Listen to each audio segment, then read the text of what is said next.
So welcome everyone to our first hybrid literary Modiin event in partnership with the Modiin Public Library. Thank you to Malka for hosting us. I am Julie Zuckerman, for those of you who don't know me, the author of the Book of Jeremiah, and welcome to the January event. Before we get started, I have a few little words of introduction. For the people sitting in the room, I hope you don't need an introduction to Modiin, but for the people on Zoom, Modiin is the first planned city in Israel, halfway between Jerusalem and Tel Aviv, and you should all come visit when next time you're here. Literary Modiin was started in June 2019 as a way to bring English, English writers to the large community of English readers in Modiin. And after 3 in-person events, the pandemic hit, and so we switched to Zoom. And today's event is now our 32nd event and our first hybrid event. So bear with us if things don't go so smoothly. For those who are new to Literary Modiin, the format is that each author will be speaking for about 15 minutes, and then we'll open it up for questions both on Zoom and in the audience. And I think this is being broadcast live on the Literary Modiin Facebook page. So if you're watching from there or on Facebook, feel free to start a watch party. So without further ado, I'm going to introduce our first author. Michelle Cameron writes Jewish historical fiction, including the award-winning Beyond the Ghetto Gates and The Fruit of Her Hands. And you'll see her face in a minute. And forthcoming in fall 2023 is Babylon, a novel of exile and return. And the spring of 2024, sequel to Beyond the Ghetto Gates, Napoleon's Mirage.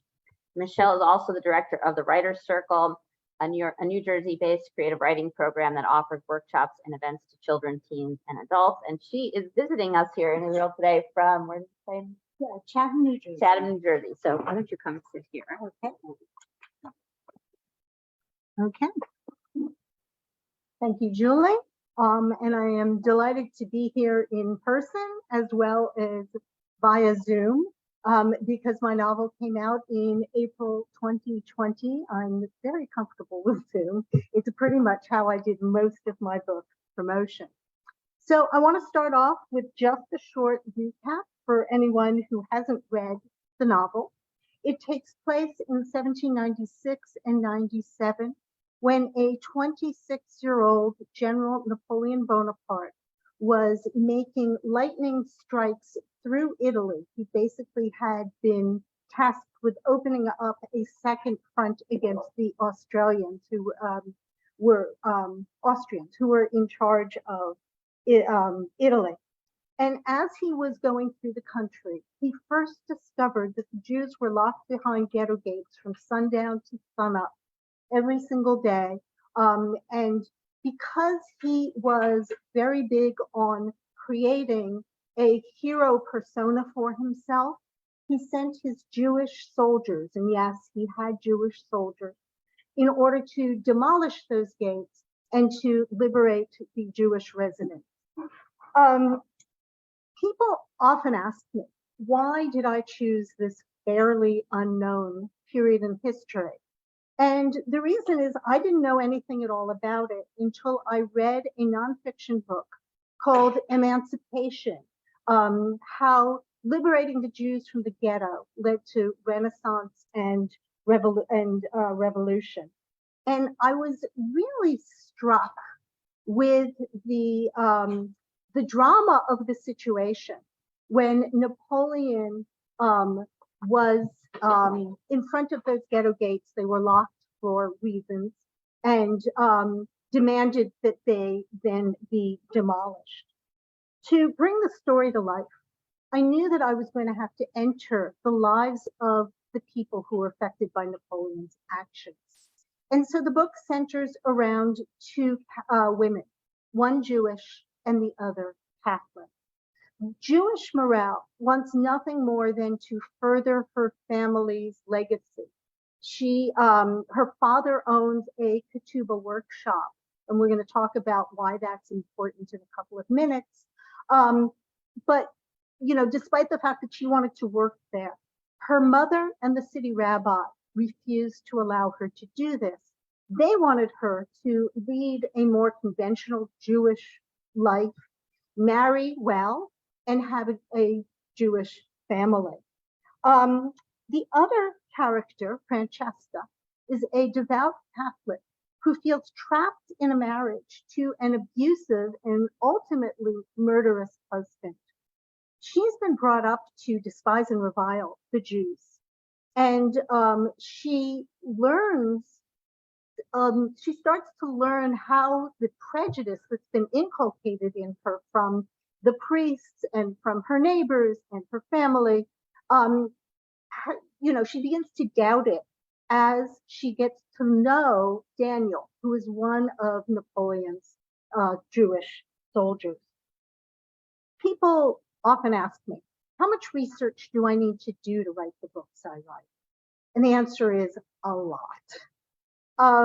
I spend a great deal of time with books, both from libraries like this one, as well as books that I want to keep on my bookshelf so I can keep referring to them. And I look for not just the events of the time, but also what did people wear, what did people eat? I love books of recipes. I've got some great books of recipes at home. How did they dress? How did they get from place to place? And particularly in this case, what were the philosophical underpinnings of the time?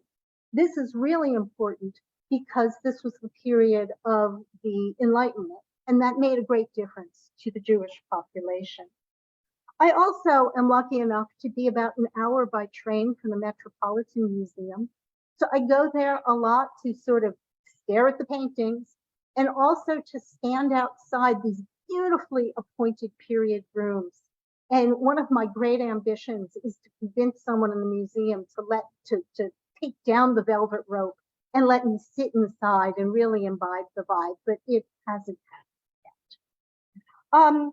As for my research and writing process, I spent about 3 months, and I'm severely limited to 3 months, just doing my immersive research.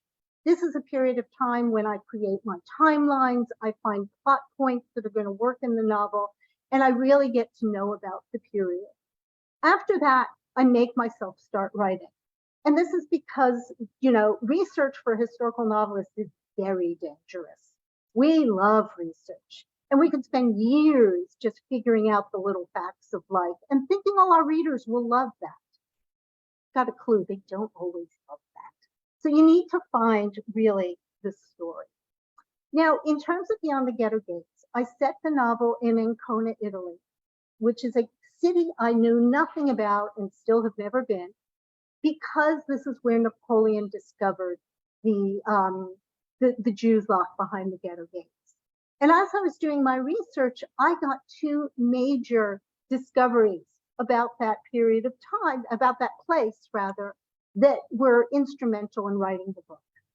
The first was that Ancona at the time was the world center of ketubah making, Jewish marriage certificate making. They had the artists and scribes that were just amazing. They were the first place where they illuminated these documents. And if you're interested, you can go onto my Pinterest page and see some of these. They're just absolutely gorgeous. This gave Morale, my heroine, a passion. Again, she wanted to help fulfill, the family's legacy and contribute to the workshop. Because her mother, refused to allow her to work there and wanted her to marry well, she got a marriage proposal from her best friend's father, who happened to be the wealthiest man in Ancona. And this, to a 21st century audience, seems horrible. This old man marrying this young girl. But you only have to read Regency literature to know that this happened all the time, especially if a man did not have a male heir, which was the case here. She herself once fell in love with a dashing French Catholic soldier and even contemplated running away with him. which would have, of course, caused all kinds of problems. Now, the second thing that I stumbled upon was the miracle of La Madonna del Duomo. In Ancona, on the top of one of the three mountains, is this magnificent cathedral. And in the cathedral was a portrait of the Virgin Mary. And a Vatican document that I was helped to find showed how this portrait supposedly turned its head and cried and smiled at the congregants. And they all took this to mean that Napoleon would not be able to conquer the city. Of course, this was not the case.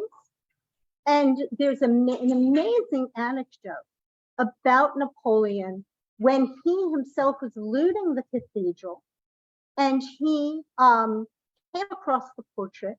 He's looked into it. Something in it freaked him out. And so the way the story goes is he picked up a gold cloth and threw it on top of the portrait and, wouldn't take it with the rest of the things that he was looting.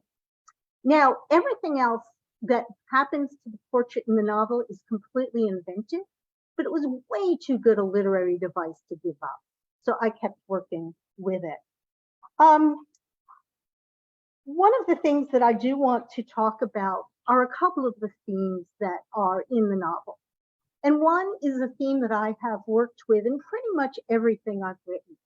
And that's the balance between assimilation and, and maintaining religious tradition. Morel, who wanted to intermarry, would have been one of the chief examples of this. She could have done it. The French Revolution actually would have allowed her to do it. But of course, she would have been an outcast in her community. And so this is something, again, explored in the novel. The other thing that I wanted to explore was that how do we overcome taught prejudice? Now, all of us today are facing this new rise of anti-Semitism. And so one of the themes in the novel is it enough to get to know the other, to learn that they are not the vile creature that they've been painted? And is this, we are so inculcated by our schools and our clergymen and everything else. Can we overcome this prejudice? And the relationship between Francesca and my Jewish soldier, Daniel, would showcase and show that in all its messy complexity. So trying to keep within my time limit, I'm going to switch over. I'm going to read a small section from chapter 2 in the novel. And I'm actually reading off my phone because my eyes are not what they should be. And it's simply easier. So 1 second, let me get there.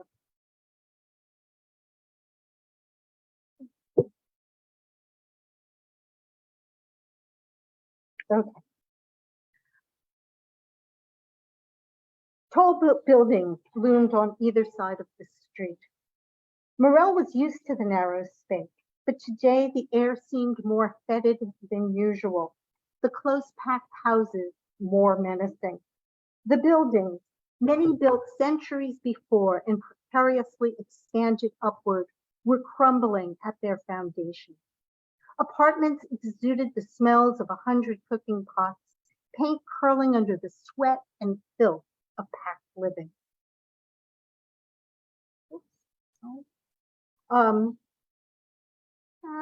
Lost my spot.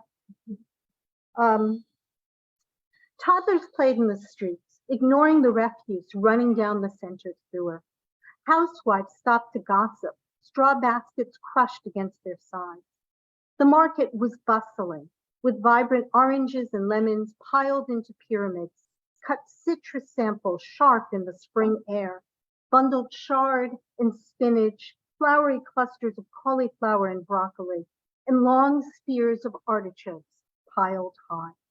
Crusty breads, fruit-filled flans, and boxes of biscotti wafted enticing odors. But today, all Morel felt were the centuries of dirt and sweat trapped inside the enclosed ghetto. The walls pressed in on her, making it difficult to breathe. On impulse, she decided to visit a different market, the one outside the gates, where she could feel sea breeze and sunlight on her face. During daylight hours, the ornate wrought iron gates of the ghetto entrance were flung wide. Because her friend Dolce often designated them as a meeting spot, Morel knew their every nook and curve. As she'd wait, she'd run her fingers over the peeling patterns, twisting and curling from dawn until nightfall. From dawn until nightfall, ghetto residents moved freely through the stone archway into the city of Ancona. As the sun dipped behind the horizon, however, city guards slammed the gate shut and chained a heavy padlock to the bars. The clang of the closing gates always raised the hair on the back of Morel's neck. It affected her generally carefree brother even more. Jacopo often railed against being imprisoned inside the ghetto. Just once I want to see what the sea looks under the stars, he'd said one night as they stood outside, straining to see more than a few inches of night sky. Just once I'd like to walk freely out of the gate and not have someone stare at me because I'm Jewish. Something had stirred in her chest as he spoke. She felt the same when a packaged ketubah left the workshop to travel to a distant shore. A whole world existed outside the ghetto, if only they could both walk out of the gates freely. But they were trapped. Day or night, whenever the Jews left their homes, they were required by law to don the yellow hat and armband that branded them as different. For as long as she could remember, Morel had covered her brown locks with a yellow kerchief before walking in the streets. She always wrinkled her nose at the mirror as she adjusted the badge of her faith. They make us wear yellow because it is the color of urine, she thinks distastefully, and of cowardice. Her brother might feel caught inside the enclosure of the locked ghetto gates, but she felt doubly trapped, as a Jew and as a woman. Thank you.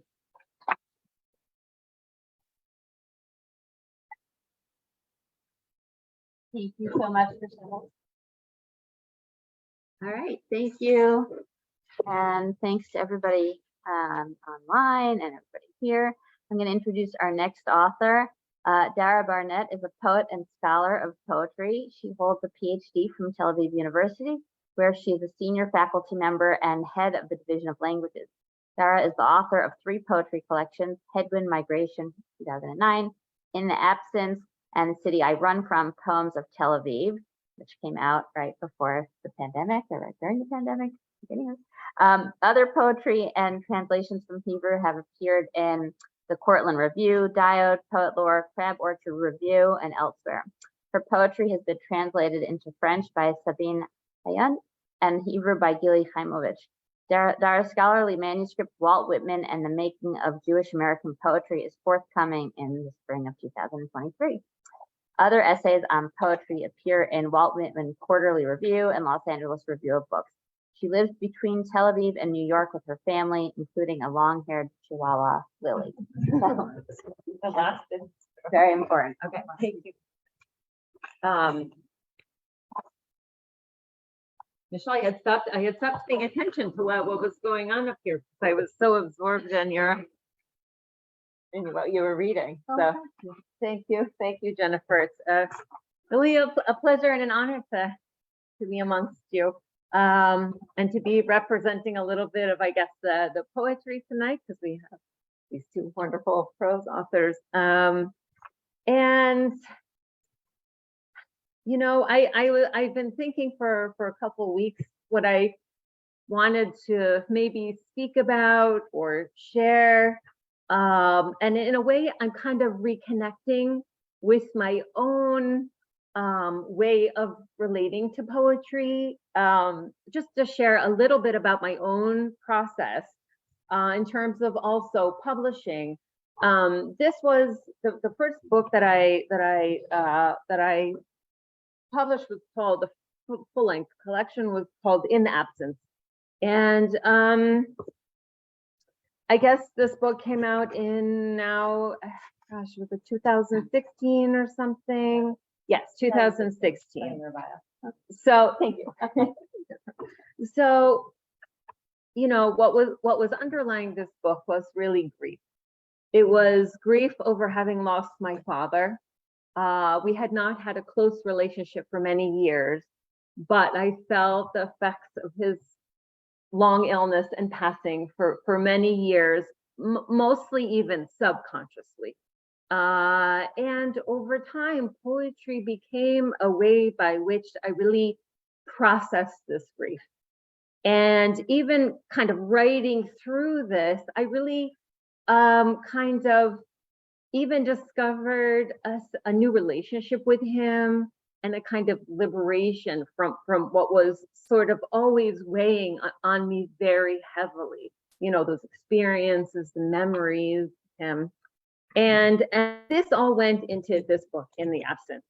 And because I've been living in Tel Aviv, for many years, I did sort of always have in the back of my mind that there was a thread of the city, there running through the poems, and it would kind of crop up. It was not at all intentional, but I did see that it was, because that's part of my experience, and a lot of just whatever I'm experiencing day to day goes into the poems, whether it's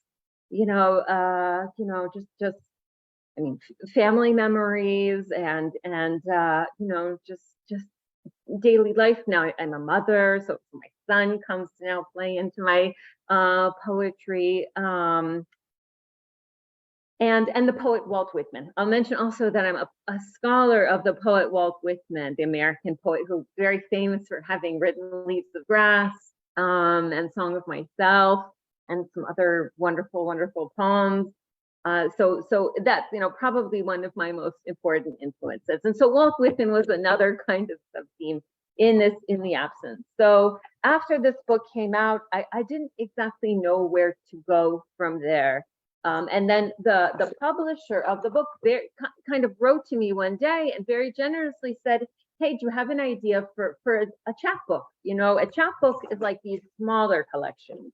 It's usually like about 30 poems, let's say, and then a full-length collection would be maybe more, maybe 50 or 60 or 70 pages long. And I was like, I think I actually might have this Tel Aviv chapbook, because somehow I had written a few sort of poems here and there after In the Absence, and I noticed that Tel Aviv was sort of appearing there in different ways. And of course, these themes of grief never entirely, went away. Like the themes of the book are all kind of intertwined. It's hard to, separate them out. But in any case, and then I did have a son, and then he came to actually play into the poems in this chapbook also. So like my experience of just myself in the world and even in the city changed a lot when I just could see him, being on these streets that like I would walk in. And actually, this is him. This is my son on the cover here. And now he's 5, and he'll ask me, "Is that me? Is that me?" And I'm like, "Yes, yes, yes." And that's really what they want to know, right? Are you, is that me? So yes, it is. In any case, maybe now I'll just read a couple of poems. And then I was thinking I would even share the kind of only poem I've written in about 3 years. That maybe this is like, even for me, kind of a nice experience in which to share it, because after the chapbook came out, and I'm sure many people like shared this kind of sense that things shut down, during COVID, and it was a combination of having a toddler at home, and I was working, and I was very intensively researching and writing scholarship, and I became a little bit separate, from my poems, like a little bit, there was some more distance there more so than I had experienced in the past, when I was like really heavily involved in writing the poems for In the Absence. So So maybe I'll just share a couple of the poems from the chapbook and then this last newest poem. Okay. So I think I'll read first a poem that's called These Are the Sidewalks of Tel Aviv. And this is after the poem Postcard from Tel Aviv by the poet Tuvia Rubner, if anybody knows. These are the bike lanes. They're close to the sidewalk. Be careful. This is the square where someone who cared about peace was killed. They painted his footsteps black where he fell. I pushed the stroller past them every day. My son plays in the shadow of peace. This is the city that holds me as I sleep and as I lay awake. People walk their dogs at 3 a.m. In this city, when I hear helicopters, I stop what I'm doing. When you hear more than one, it's serious. I don't know why I keep returning to this city that's never been my own. Find me a place that speaks my mother tongue. Find me a home in Queens. Find me a home in Brooklyn. Why Tel Aviv? Hot, no rain until December. Yet I live to feel those drops, to watch it downpour through the window. Is that why I've come back again? Because Tel Aviv keeps me waiting. This is the city I run towards, then from, then towards, and still from. No matter how many years go by on these streets, they're foreign, Brodetsky, Zeitlin, Ibn Birol. When I drive, though, I don't have to think about where I'm going. My body knows where to turn, which intersections to avoid. Maybe I hold on to Tel Aviv because this is the city that wrote me my first poem in a language it doesn't know very well. Graffiti in English is often misspelled. The Messiah is coming. I doubt the Messiah is coming. Tel Aviv doesn't care enough. Tel Aviv cares about vegetables, from the shuk, perfect tomatoes, perfect pita, hummus, green olives for my son. Tel Aviv cares about cold coffee and museums. Here's the white sand on the beach. Here's the Mediterranean Sea. I've stood there in the early morning alone. The water changes by the hour. And this is a poem, a short poem called Greece Language. That's also from in the app. My paper time. Greece Language. To escape the deaths strewn about life, I packed my things and moved to another country, learned a new language, hid in cafes where I wouldn't be recognized in a crowd. But grief slips easily across borders between countries and languages.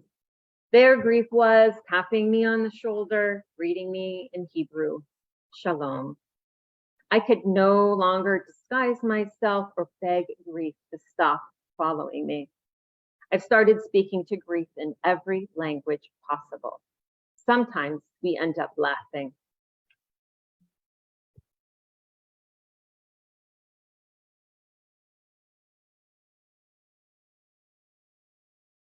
Maybe I'll read a poem. We have time for one more? Yeah, you did. Oh, perfect. So maybe I'll just read then the new poem. This is the first time I'm sharing this. Really, yes, except between myself and the computer. There are some, I don't know if the other authors can relate, but you know, there's some poems or some stories, you know, just they almost like write themselves, that they're so insistent that they have to be written down that they kind of come to you and then you have to go sit and get it out, you know, onto the page, whether it's a screen or you're writing in a notebook. So this was my experience with this poem. It's very rare, but I was in a taxi and it was late afternoon and it's just started writing itself and I had to just get out and go home and get it in a file. And it's called Pa'am, like the Hebrew, Pa'am once. One of the first words you read aloud was Pa'am once. Pa'am once you existed as a memory of the future I was trying to make. Then you were born not too early, but not too late. Now you are with me in this life, my strong son, my self-possessed son. Pa'am, once you were a wish, an idea, a philosophy, an imagining of the shape of a child of my body. Pa'am, once you were an abstract longing, a picture I was trying to create. Now our memories are constructed out of real paper, glue, scissors, glitter that does not come out of the rug, real soapy scent and blonde waves running down the street, at times towards me, often away, swimming, playing on the court, shouting to your friends in Hebrew, then to me and your father in English. Pa'am, once I missed you without even knowing you. Now I miss you while knowing you, my child of Tel Aviv, of New York, my ever-growing son. Pa'am, once I heard your voice in what I hoped would be. Now we read books together. So Pa'am, once, when you were 5 years old, you started reading aloud to me in Hebrew at bedtime. Thank you, everyone.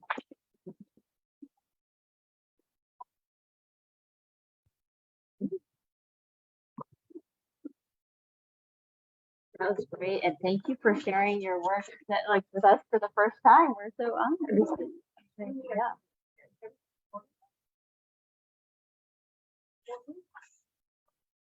Yeah. Okay.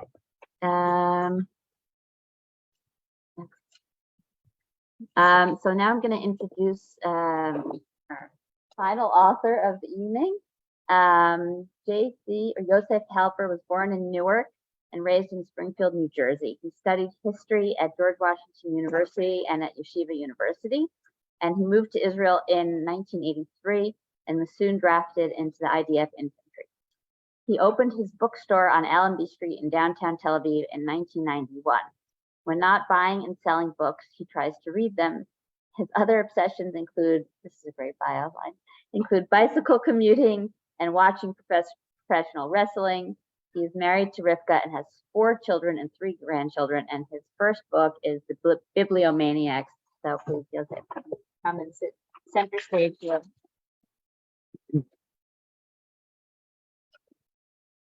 Thank you, Julie.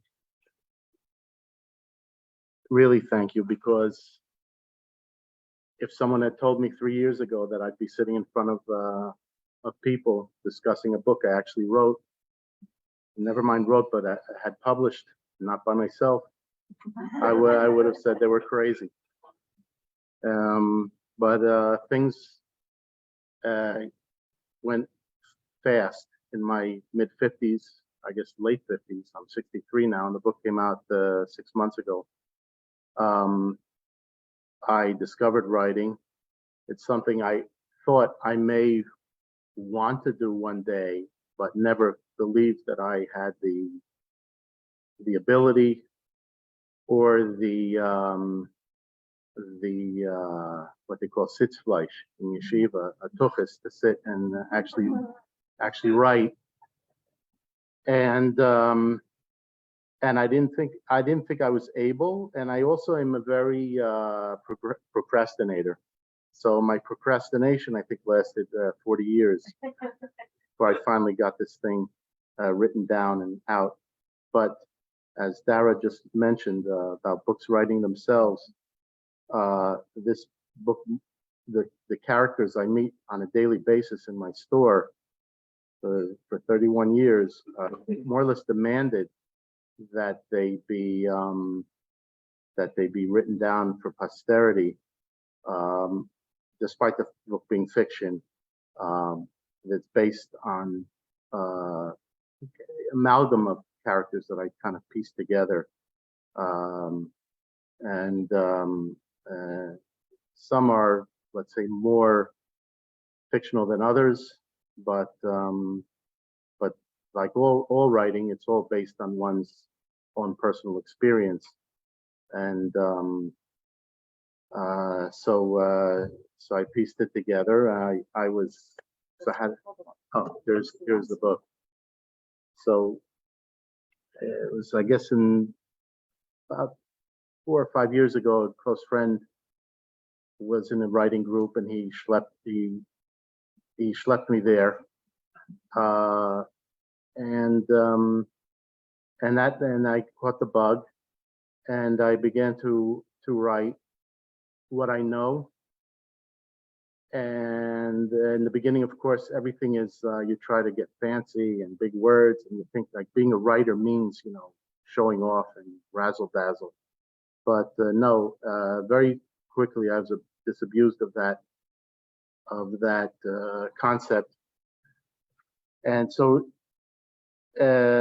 I decided that the only way these things can be related is as I speak, write as I speak, and write as simply as possible, and as to the point as possible, and that's what I did.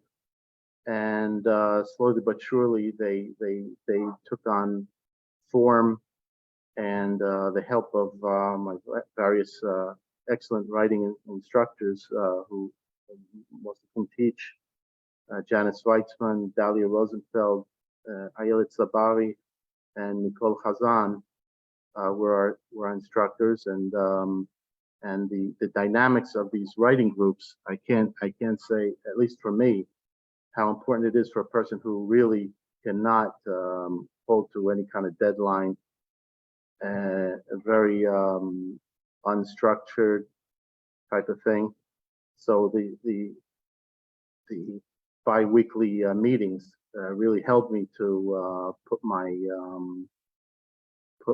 ass to the flame, as they say, and got me writing.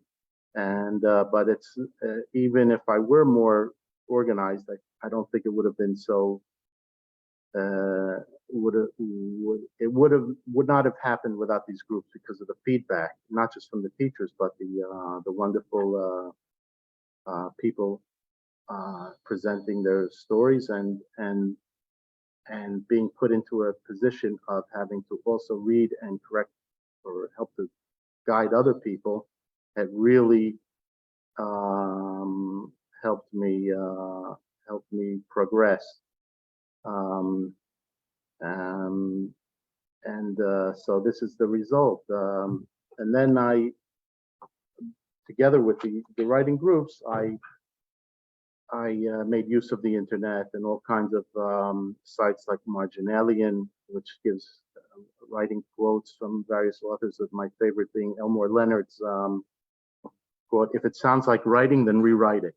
That's my favorite. And Kill Your Babies, which is another one, meaning your beloved writing, which when you write and when you sat down at 11 o'clock at night after a long day of work, after a couple of beers, you begin to write the most amazing thing that's ever been written since Tolstoy. And in the morning you wake up and say, who wrote this pile of crap? So that apparently every author goes through that. And of course, revise.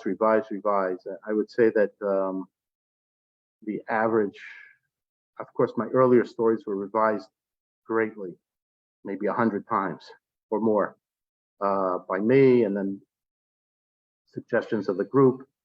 And of course, being in a bookstore, I have an unfair advantage, of course, in this. I'm in the field, and I have contact with authors, and one or two of them, I asked them if I could send a couple of samples of my stories to them, and they said sure. Zev Hefetz, Dror Mishani, Yirmi Pinkus, and all of them, Judy Lebenson, all of them gave me, Ananya Goodman, all of them gave me encouragement to push them. Janice Weitzman said, stories about your store could be, is a great hook for a publisher. And I was talking to Zev Hefetz about it. Published a wonderful book in the 80s called Heroes and Hustlers, Hard Hats and Holy Men Inside the New Israel, which is a fantastic book. I still remember lines from it. And I said to him, Zev, you should update it and for this series. He says, publishers are not interested in anything positive about Israel today. Forget about it. So I moved ahead despite a discouraging word, but I wouldn't say my book is necessarily pro-Israel or Zionistic. I think it's just presents a reality of Israel today. And so a blogger on Israel, Times of Israel, even said that he recommends distributing this book to every potential immigrant to this country because there's no holds barred. I tell it like it is. And that's basically it. I guess I'll read one. This is a story. Before I start, I just mentioned that, like I say, they're all based on customers. Someone once criticized me. I wrote these books on the back of my customers. No, there isn't I don't think, aside from one or two, a single person can say that's me, because it's all been combination of people. But here's a story that this one just kind of flowed out of my pen because it's called Spitz Creek, and it has to do with a problematic person who was spitting on my display case window. Spitz Creek. At first, I thought the appearance of spittle, actually yellow-green globules of thick gluey mucus, stuck on my display case, was a one-off or a two or three-off by an angry bum or religious fanatic just passing by, an indignant soul enraged by my choice of books on display. But after a few weeks, which became months and then a year, I realized that there was somebody out there with a deep personal grudge against me, who found it difficult to express his anger in a more gentlemanly manner. So it became a daily cleaning ritual involving a bottle of Windex, an old toothbrush, disposable wipers, and a bucket of water. On the rare days when there weren't any goobers, I actually grew concerned. Has something happened to my secret adversary? Is he over his anger? Is my book display now meeting his standards? Did somebody catch him in the act and kick his ass? Did he die? But lo and behold, the next day there would be like a dead green slug, leaving a silvery trail of smegma where the gravity had pulled it down an inch or two. I toyed with the idea of installing a hidden camera, but logistically my display case was a good 40 meters from the store's entrance, deep in the alley. It was obvious that the perpetrator was local. He either lived close by or worked night shifts in the neighborhood. I dreamed of catching him in the act and breaking his face. I had numerous fallings out with unstable people over the years. My suspicions began turning more and more to three particular suspects. One was an increasingly volatile person who would collect books from trash bins in the exclusive North Tel Aviv neighborhood where he lived and sell them to the stores on Allenby Street. His erratic behavior and paranoid mutterings led to strange accusations against me, screamed at full lung capacity, then a sudden, thankful disappearance. But I ruled him out in the end because he lived far from the store and only circulated on Allenby during daylight hours. The second suspect was a newly religious member of a lunatic offshoot sect of the Breslov Hasidim. He would often beg me to convert the store into a religious bookshop. What am I going to do with my 60,000 books, I'd ask, feigning helplessness in the face of his amazing idea. They'll make excellent fodder for Lag BaOmer bonfires, he said. This garbage burns real good, like the fires of hell. Don't worry about that. But isn't that what the Nazis did, burn books they didn't like? How can you compare the necessary destruction of anti-Torah material to Nazis? God forbid. This stuff should never have been printed. The Nazis made their name be erased, burned Torah scrolls. What's wrong with you? There was a holy imperative for each and every Jew to do his share in bringing the Messiah. The stench of this garbage pushes him away. You, Halper, are delaying the redemption of the Jewish people. Okay, bro, enough, I said, while pushing him out the door. Stay away from here if you don't like it. If not, there'll be trouble. With that, he made an ambiguous threat involving burning, which I decided not to take seriously. And indeed, he never returned, and my store has not burned down yet. The third suspect had worked for me as a part-timer. Bruce was an American who started out doing well in Israel. He had been a successful journalist. I met him as an unemployed and angry loner who had become virtually penniless. Jobs and waiting tables and teaching English all ended in firings after angry outbursts. I took pity on him and hired him for part-time work, which also ended within a couple of days due to erratic behavior. The problem for Bruce was that, like many truly crazy people, he believed everybody else was nuts. He couldn't afford psychological treatment anyway. So again, ignoring that the roads to hell are paved with good intentions, I arranged for him to work for my neighbor, a textile importer who paid daily wages in cash for loading and unloading trucks. This backbreaking work did provide Bruce with enough for rent and food, but was a massive psychological blow to somebody so talented. So who does one blame for this failure? His mother and father, Israel, or the do-gooding schmuck like me who sent him to this dead-end but vital job? All this was mere speculation on my part. I had no evidence as to who was spitting on my window. It really could have been anybody, even a good friend. Had not an upstanding neighbor of my sister-in-law's been secretly filmed urinating in the elevator of their apartment building? The whole mystery unraveled one day when I found an envelope under my door. In it was a letter from Bruce apologizing for not repaying a loan I had supposedly given him a year before. That I was, quote, despite my many faults, a generally decent guy. There was a 200 shekel note in there as well. I had never loaned Bruce any money, and I still did not connect him at that time with the spitting problem. But the next day, the window was clean, and the next, until this very day.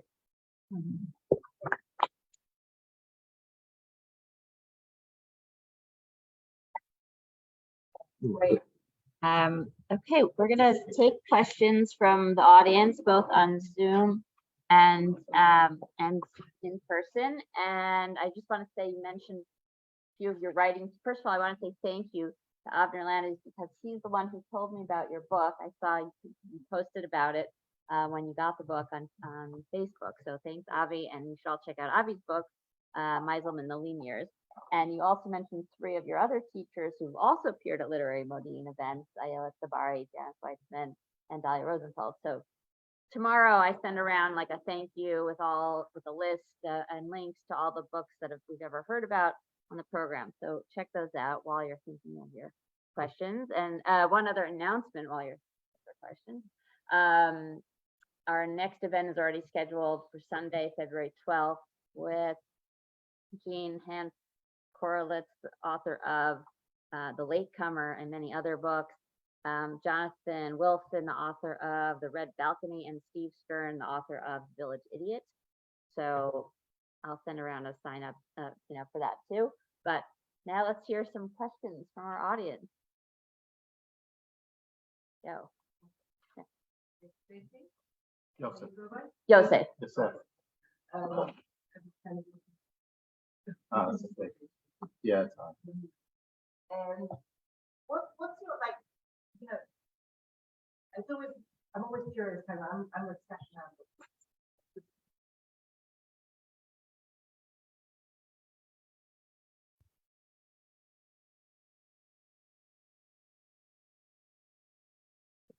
Bro, How do you feel with that? How do you I feel like I'm being screwed. Hello. I feel like I'm being screwed. For the if you didn't hear that question on the Zoom, that was how do you feel straddling both worlds now as the owner of a secondhand bookstore and an author? I see the problem, and the issue was raised a few years ago. I read a bit in the Times Literary Supplement out of London that an author was actually trying to sue or arrange a law in England, in the UK, that secondhand authors would have to give whatever they call that about. So, but I don't think it can work. But I will say this: the one great advantage of used bookstores is it keeps authors still alive. That there are many books are out of print, and they wouldn't be available otherwise. And in my store in particular, I'm not putting my own horn here, but if I didn't exist, it'd be very Tel Aviv would be almost a desert for used English authors. Stamatsky isn't bringing in quality authors so much anymore. One last thing, I don't want to take up too much time. When my book did come in and the publisher has a price, then I sell it slightly below. It's being sold for 70 plus in other bookstores, shekels, and mine it's 60. So some of my older time customers said, I'm not paying 60 shekels for a book. I don't buy new books. I said, but you've been coming for years. You're my buddy. It's like, no, I'll wait for it to come in use.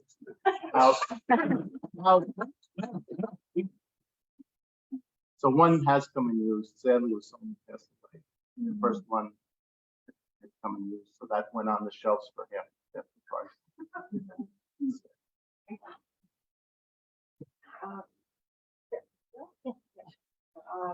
Speak up when you're saying your questions. Okay, One Zoom.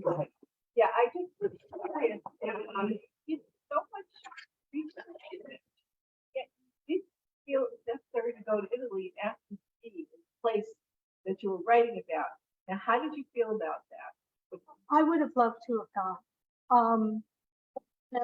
There were a number of reasons why I couldn't do that at that point in time. And in fact, it's interesting. Even my first book, which is The Fruit of Her Hands, I did not get to France and Germany. This book I did not get to Ancona. Obviously, the book that's coming out about the Babylonian exile didn't go there. But in fact, the book that's coming out next, the sequel to Beyond the Ghetto Gates, takes part in Egypt and Israel. So I was able to do half my research, in fact, in situ, in the place. But there are tremendous resources out there if you can't go visit, including, frankly, the tourism sites, which will literally take you around. And I depend a lot on maps. Google Maps is tremendous. It gives you the sense to be able to walk through the streets. And as I said, a lot of the paintings and things like that still give me a picture. In fact, one woman who read the book said to me, I've been to Ancona and I really felt like I was back there, which I thought was a tremendous compliment. Yeah, it really is. So, yeah. But I would have loved to go, and I would love to still.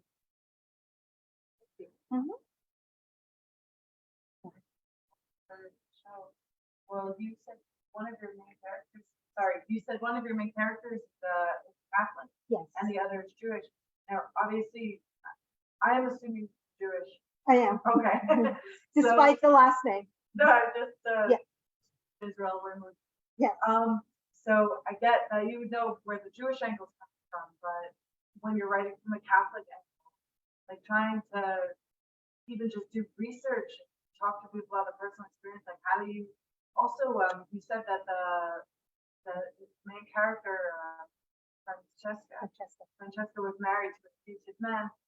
Do you ever worry about how that comes across, like making stuck as a non-Jew villain, or just like the stereotype or the lack of stereotype you're portraying, or how to keep that niche business where you don't actually know the world, but you're trying to avoid the stereotype of what you see on the surface by not being in it? Right. So there's a lot to unpack with that question, but it's a great one. First of all, I do feel like I have more background with the Catholic side of things, just because of where I was raised and some of the people that I know and some of the things that I studied, including, frankly, at Tel University, where I got my degree in English literature, and I took a fabulous course on, English literature and Christianity, which gave me a lot of background in it. But I also do try very hard to get people who are, of that faith to read the books, to be my beta readers, to get some sort of sensitivity into it. In terms of making Francesca's husband the villain, which definitely did happen, I'm very careful that I don't just do good Jews and bad Christians. I make sure that there are, the rabbi in this book is not the most wonderful character either. So I do try very hard to balance, that in that perspective. But one last word, and again, I'm talking about the sequel to the book, again, because it's in Egypt and in Israel, where Napoleon goes, and it's a very bizarre expedition it takes. I actually have an Islamic character, and that I really felt uncomfortable not knowing enough about Islam. And I actually hired a sensitivity reader who happens to be an Egyptian Muslim to read the book. And she gave me a lot of perspective into that and made a lot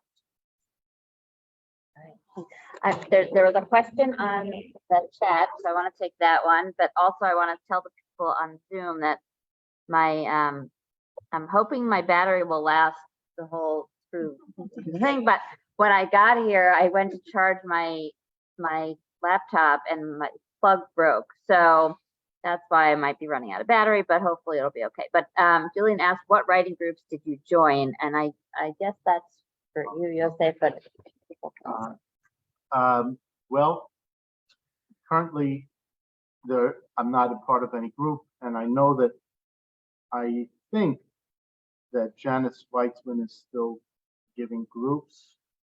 I'm not sure if Dalia Rosenfeld or Ayala Tzabari, I think Ayala Tzabari was giving groups via Zoom.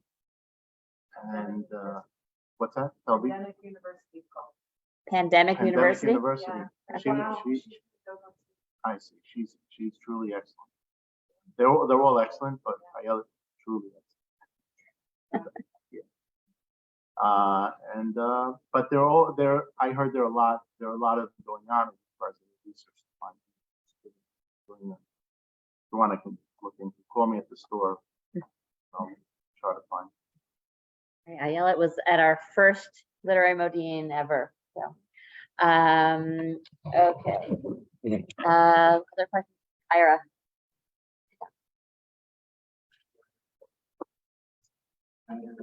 Speak up. Speak up. Like in Tel Aviv, Greek.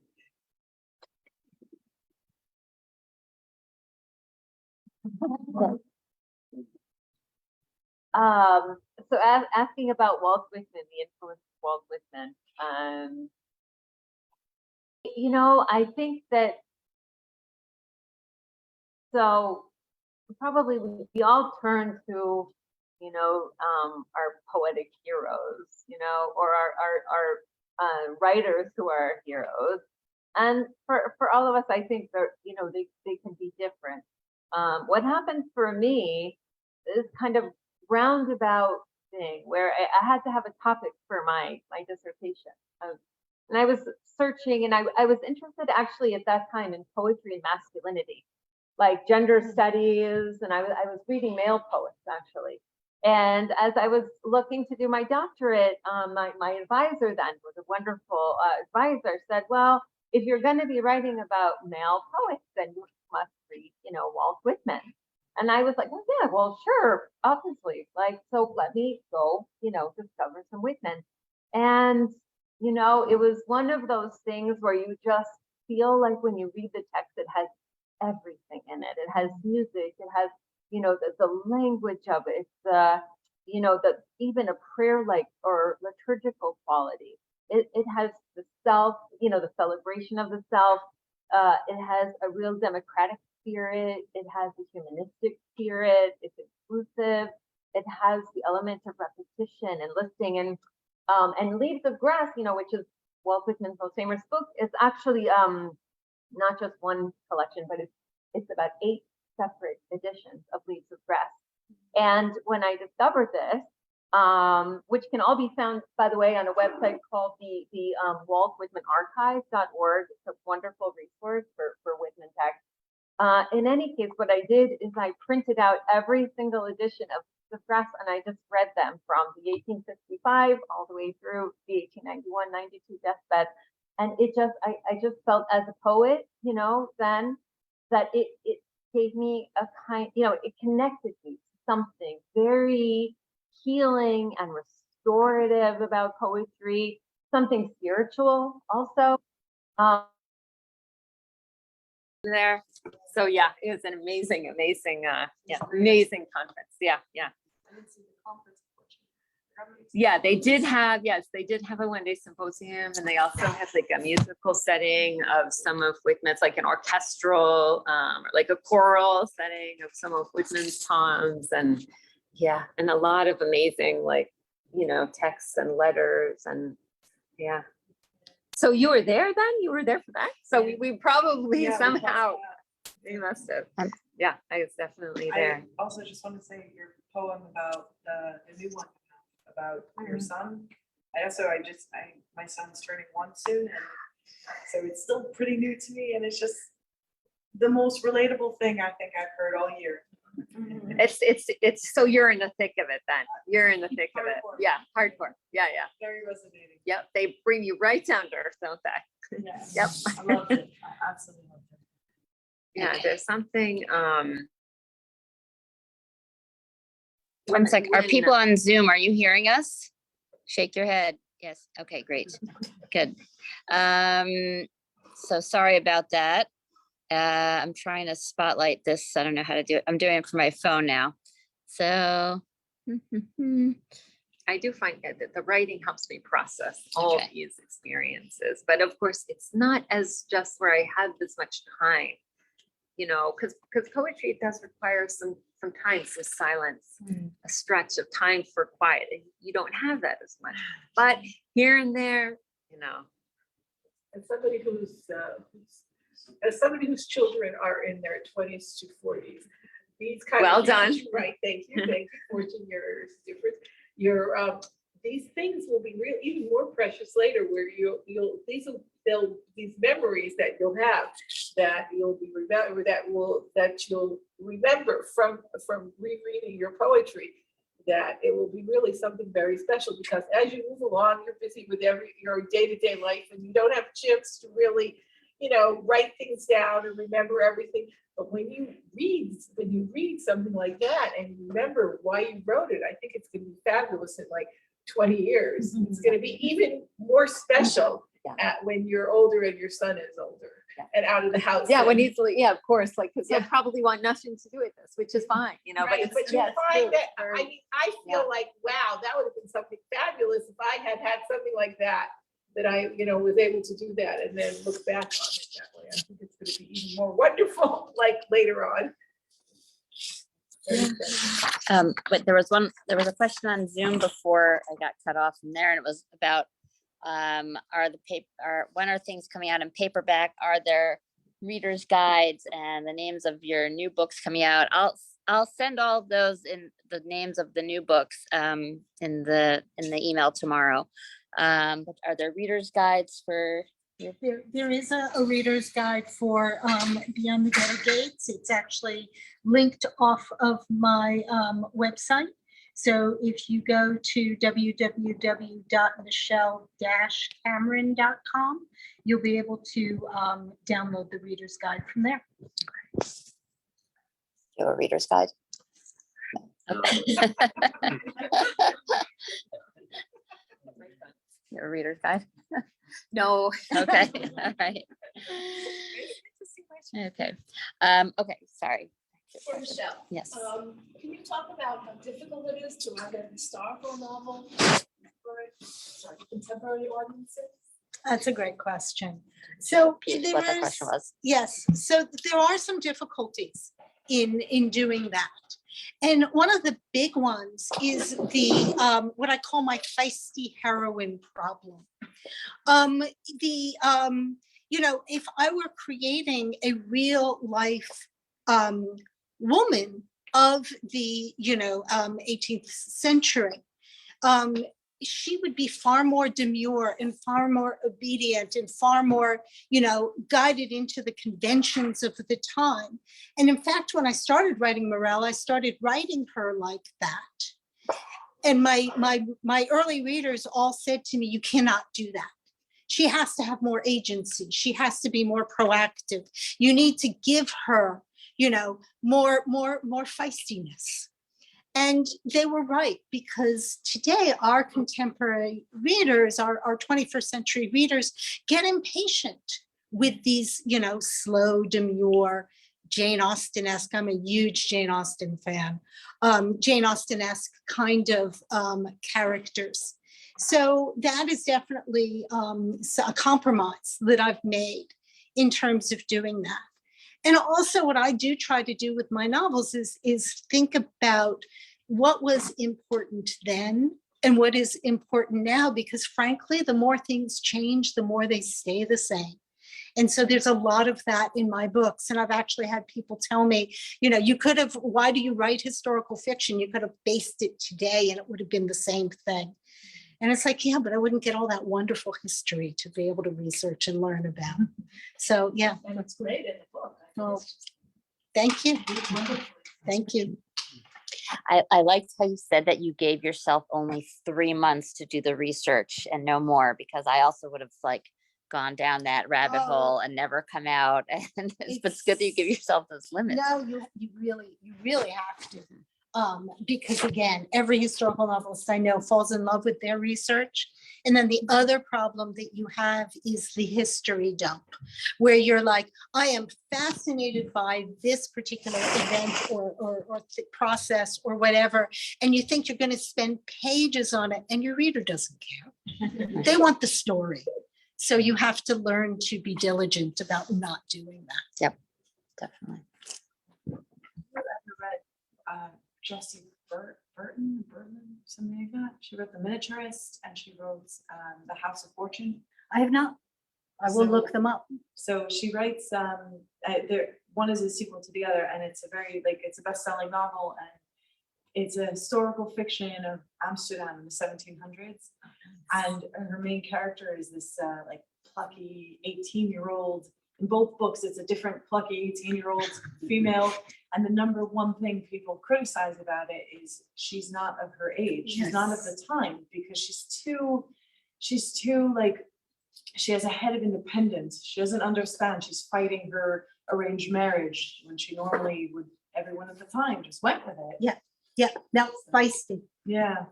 I understand that It problem. Really, you might be interested. It's Yeah. fantastically written. Okay, I will look it up. Okay. Let me see if there's other things in the chat. Okay. Other questions here? Great.